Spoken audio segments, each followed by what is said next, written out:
Friend good morning नमस्कार आपण देखुछंती ओडिया वैद TV. तो आज होची 30 मार्च 2026 समर। तो चलंतु जानि आज दिन सब न्यूज टॉप न्यूज अपडेट देश विदेश आरंभ करी ओडिसा समस्त गुरुत्वपूर्ण खबर जानी पारिबे। सेथि पई आपनको अनुरोध वीडियो को शेष पर्यंत निश्चय देखिबे, चैनल को सब्सक्राइब करिवे, वीडियो को लाइक करिवे एवं सांगमान सहित शेयर करेंगे जहाँफल कि जेकोसी लेटेस्ट सूचना आपण चैनल माध्यम सर्वप्रथम पाइपर। तो चलतु ना डेरी नक खबर पर नजर पकड़। सूचना मिली 4 थर फेल 5 थर सफलता सिक्यूरीटी गार्ड को क्रैक कल यूपीएससी। सूचना अनुसार परिस्थिति जहाँ भी हो कर्म बड़े करिश्मा करी हुए जदि कठिन परिश्रम करिवो तेबे कौनसी बाधा रास्तार आसीबे नहीं। जतिन जाखर गोटे सफलतार कहानी। जतिन जाखर आज युवक मानक प्रेरणा। जतिन लगातार 4 थर यूपीएससी परीक्षा विफल होता किंतु से हारी मानि नथिले। शेष में पंचम पर से सफलता हासिल करथिले। से 191तम स्थान हासिल करथिले। तांको बापा जने सिक्यूरीटी गार्ड। ए परवर्ती खबर तमने सूचना मिली दिन बेला प्रचंड खरा अपराह्न तांडव करुछि काल बैशाखी। सूचना अनुसार एवं राज्य में दिन बेला प्रचंड खरा अनुभूत होता बेले अपराह्न विभिन्न स्थान में काल बैशाखी तांडव रचुछि। सक्रिय थिबा घूर्णिबलय और वायु परिवर्तन फल एप्रिल 3 जाए विभिन्न जिले में झड़ तोफान सह वज्रपात और कुआपथर वर्षा संभावना रही। एथिपाई रविवार 16 जिला को येलो वार्निंग जारी होइछि। से जिला गुड़िक मध्यरु मयूरभंज, केन्दुझर, बालेश्वर, भद्रक, गंजाम, गजपति और रायगड़ा जिले में वर्षा समय 40 से 50 किलोमीटर बेगर पवन बहिबा नहीं सतर्कता सूचना दी जाइए। जाजपुर, केन्द्रापड़ा, कटक, जगतसिंहपुर, पुरी, खोर्धा, नयगढ़, कोरापुट और मालकानगिरी जिले में वर्षा समय 30 से 40 किलोमीटर बेगर पवन बहिब नहीं आंचलिक पाणीपाग विभाग पक्षर आकलन कर सोमवार 19 जिला को और मंगलवार 25 जिला को येलो वार्निंग जारी कर परवर्ती खबर सूचना मिली आसंता 72 घंटे ओडिशा रे एही सब जिले में झड़ वर्षा। सूचना अनुसार भारतीय पानी विभाग आईएमडी ओडिशा विभिन्न जिला एक ऑरेंज अलर्ट जारी करिछि। आगामी 3 दिन मध्य वज्रपात, कुआपथर, वृष्टि और प्रबल पवन सहित झड़ वर्षा पूर्वानुमान करिछि पाणीपाग विभाग। गांगेय पश्चिम बंग दक्षिण तमिलनाडु पर्यंत कटर उत्तर ओडिशा रे एक उपर वायु घूर्णिझड़ सर्कुलेशन सहित मिशा सारा राज्य में अस्थिर पाग सृष्टि करिछि। परवर्ती खबर वर्तमान सूचना मिली अमेरिका इस्राएल प्रचंड विमान आक्रमण थरी उठिला तेहरान। अमेरिका इस्राएल और ईरान मध्य सामरिक संघर्ष द्रुतगति वृद्धि पाउछि।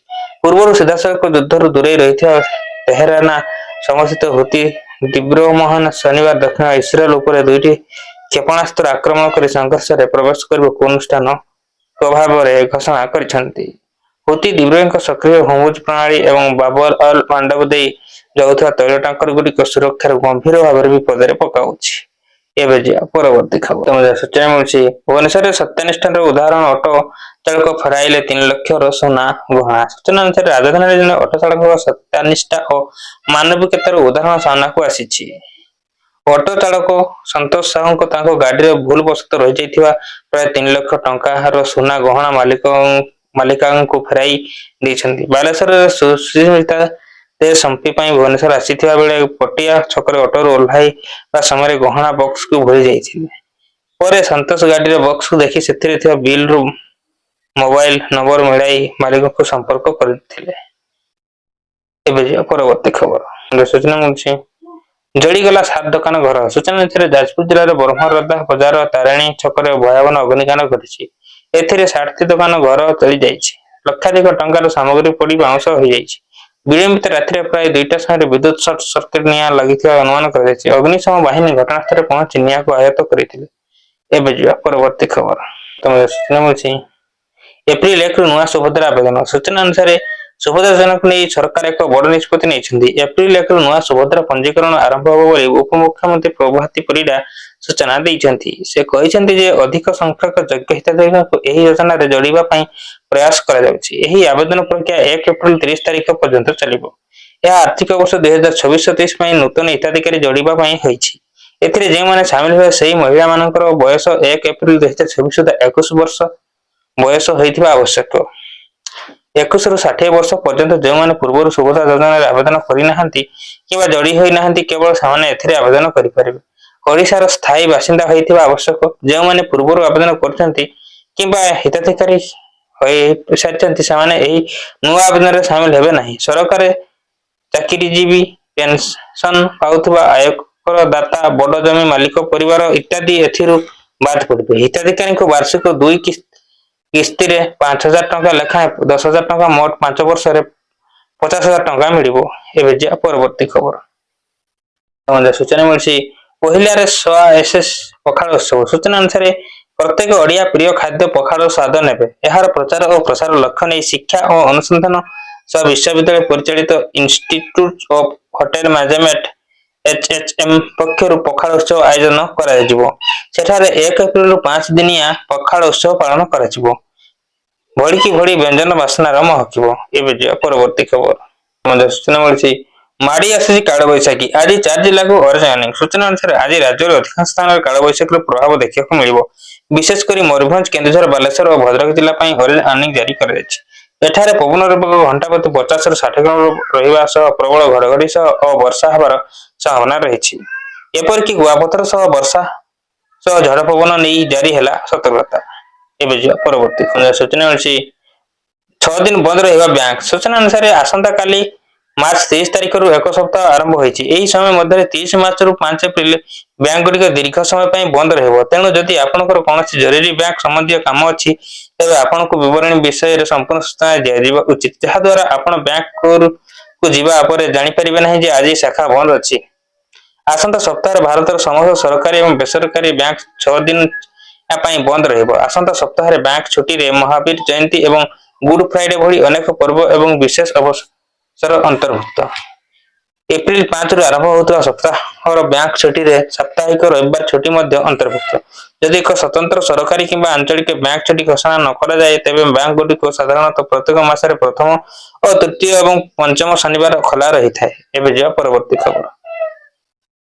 ସୂଚନା ମିଳୁଛି ହନୁମାନ ଜୟନ୍ତୀରେ ରିଲିଜ ହେବ ଆଖରି। ସୂଚନା ଅନୁସାରେ ଫ୍ୟାନ୍ସଙ୍କ ଅପେକ୍ଷାରେ ହେବ ଅନ୍ତସ। ଖୁବ୍ ଶୀଘ୍ର ରିଲିଜ ହେବାକୁ ଯାଉଛି ସଞ୍ଜୟ ଦତ୍ତଙ୍କ ଫିଲ୍ମ ଆଖରି ସଞ୍ଜାଲ। ଆଉ ଏହାରି ମଧ୍ୟରେ ଫିଲ୍ମର ଟିଜର ଆସନ୍ତା 2 ତାରିଖ ଅର୍ଥାତ୍ ହନୁମାନ ଜୟନ୍ତୀରେ ରିଲିଜ ହେବା ନେଇ ସୂଚନା ମିଳିଛି। ଏହି ଫିଲ୍ମରେ ସଞ୍ଜୟ ଦତ୍ତ, ଅମିତ ଶାହ, ନମାଂଶୀ ଚକ୍ରବର୍ତ୍ତୀ, ସମୀରା ରେଡ୍ଡେ, ତ୍ରିଧା ଚୌଧୁରୀ ଏବଂ ନିତୁ ଚନ୍ଦ୍ର ଅଭିନୟ କରିଛନ୍ତି।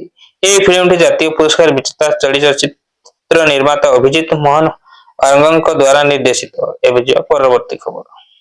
ସୂଚନା ମିଳୁଛି ଟଙ୍କାକୁ ସବଳ କରିବାକୁ ଅଣ୍ଟା ଭିଡିଲା। ସୂଚନା ଅନୁସାରେ ମଧ୍ୟପ୍ରାଚ୍ୟ ଯୁଦ୍ଧ ଯୋଗୁଁ ଏହାର ଡଲାର ତୁଳନାରେ ଟଙ୍କାର ବିନିମୟ ମୂଲ୍ୟ ଲଗାତାର ହ୍ରାସ ହେଉଛି। ଟଙ୍କା ମୂଲ୍ୟ ହ୍ରାସ ଚିନ୍ତାଜନକ ହୋଇଛି। ଏହାକୁ ରୋକିବା ତଥା ଟଙ୍କାକୁ ସବଳ କରିବା ଲାଗି ଅଣ୍ଟା ଭିଡ଼ିଛି ରିଜର୍ଭ ବ୍ୟାଙ୍କ। ଏହି ପଦକ୍ଷେପ ଅନ୍ତର୍ଗତ ଏବେ ବ୍ୟାଙ୍କ ଗୁଡ଼ିକରେ ଲାଗି ସୀମା ଧାର୍ଯ୍ୟ ହୋଇଛି।